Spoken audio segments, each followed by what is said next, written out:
Hello viewers, আশা রাখি সবাই ভালো আছেন। চলে আসলাম আজকে আমরা নতুন আরেকটি ভিডিও নিয়ে। আজকে এই ভিডিওতে বেশ কিছু আমরা স্টক নিয়ে আলোচনা করব। আশা করি আপনারা ধৈর্য সহকারে পুরো ভিডিওতে আমাদের সাথেই থাকার চেষ্টা করবেন।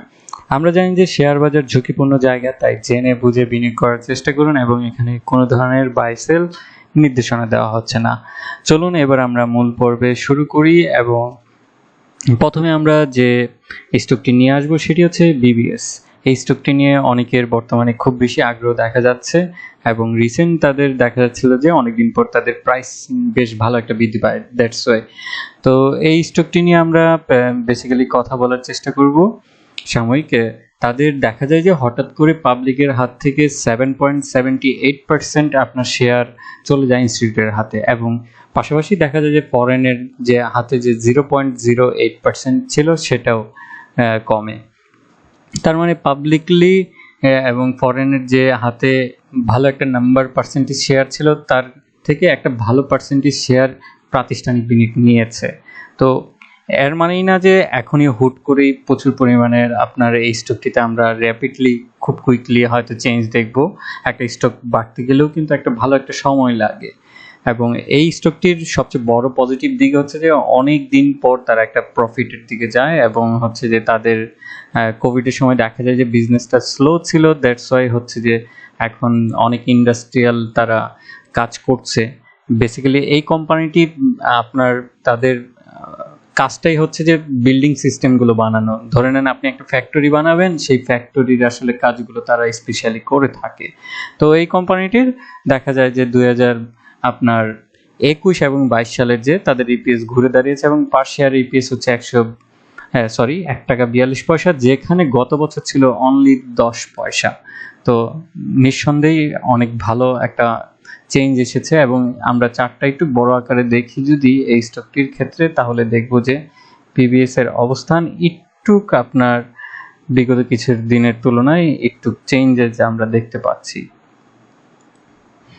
তাদের এখনো বুলিশ মোমেন্টে আছে এবং হচ্ছে যে এখানে যে জিনিসটা দেখতে পাচ্ছি ম্যাকডি ক্রস করে উপরের দিকে আছে এবং পাশাপাশি আমরা আশা করছি যে হয়তো আরেকটু ভলিউম বৃদ্ধি পেলে হয়তো নেক্সট দিনে এটা পারার সম্ভাবনা আছে, তবে সময় সাপেক্ষ, ঠিক আছে, একটু সময় নেবে।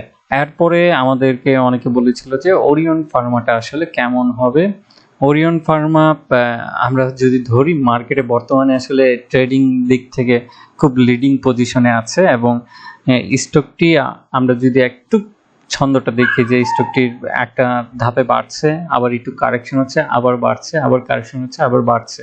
তো এই ছন্দটাই অ্যারেঞ্জ করে যাচ্ছে। তো অ্যাজ এ লং টাইম হিসেবে দেখেন, আপনি যদি আগস্ট থেকে কিংবা জুলাই থেকে যদি এই স্টকটিকে দেখেন 78 টাকায়, বর্তমানে সেই স্টকটি প্রায় হচ্ছে গিয়ে 56 টাকা ক্রস করে। তার মানে এইভাবেই তার কিন্তু বিগত 3 মাসের মধ্যে একটা শর্ট টার্মের মধ্যে কিন্তু ডাবল রিটার্ন দিয়েছে।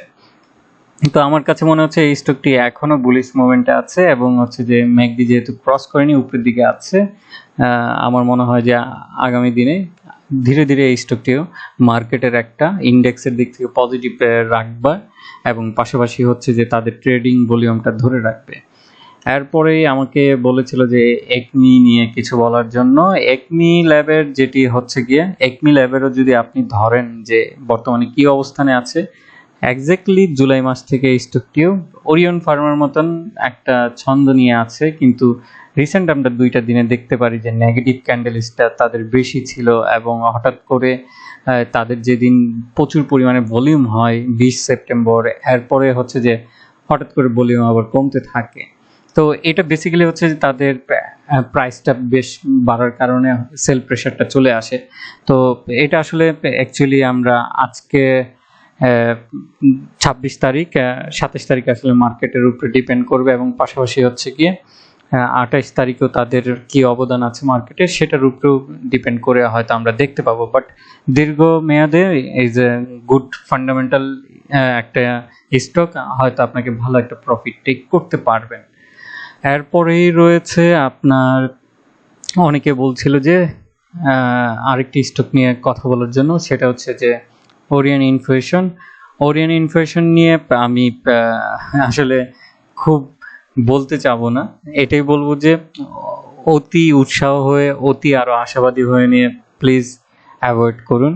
হ্যাঁ, এর থেকে যে টাকাটা আছে সেই টাকা দিয়ে কম দামে ভালো কিছু কেনার চেষ্টা করুন। তো এই স্টকটিতে আসলে আমার বড় কিছু বলার নেই। এরপরে যদি আসি তাহলে হচ্ছে গিয়ে আমাদের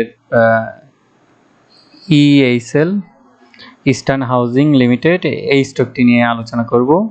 এই স্টকটি আমরা দেখেছিলাম জুলাই থেকেও ঠিকই তার টার্নিং পয়েন্ট শুরু হয়, এরপরে আগস্ট সেপ্টেম্বর একটা ভালো বুলিশ মুভমেন্ট দেখি, এরপরে সেপ্টেম্বরের দেখা যায় যে শুরুর দিকে হচ্ছে যে একটু নেগেটিভ দেখতে পাই অর্ধেক দিন, এরপরে আবার এই স্টকটির বুলিশ। তো আমার কাছে মনে হচ্ছে হয়তো আরো 2-3টা দিন গেলে আমরা বুঝতে পারবো যে এটা হয়তো আবার তার মুভমেন্টটা চেঞ্জ করতে পারে এবং উপরের দিকে ওঠার সম্ভাবনা আছে। তো সেটার জন্য অবশ্যই অপেক্ষা করবেন। এবং আমি এই মুহূর্তে আসলে কোনো স্টকেই এটাই বলবো যে আপনারা বিনিয়োগ করার আগে অবশ্যই জেনে বুঝে তারপরে বিনিয়োগ করবেন, কারণ টাকাটা আপনার, ডিসিশনটা আপনার নিতে হবে এবং প্রফিট লস সবই আপনার ভোগ করতে হবে। আজকে এতটুকুই, ভালো থাকুন, সুস্থ থাকুন, ধন্যবাদ।